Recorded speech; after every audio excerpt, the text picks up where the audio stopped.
Mendapatkan Piala Adipura itu sangat layak untuk Kota Banda Aceh. Namun begitu, untuk mendapatkan sebuah penghargaan itu tentunya itu hasil sebuah kerja para pimpinan.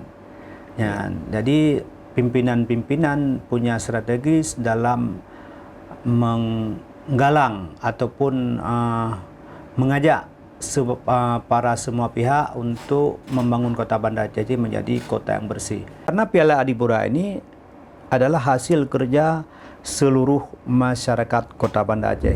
Secara menyeluruh ini hasil kerjanya. Jadi untuk anggota DPRK pun semestinya mereka berbangga dan mengapresiasi kinerja Bapak PJ Wali Kota yang notabene baru 7 bulan memimpin Kota Banda Aceh. Beliau mendapatkan kembali Piala Adipura yang sudah 5 tahun tidak kita dapatkan di Kota Banda Aceh.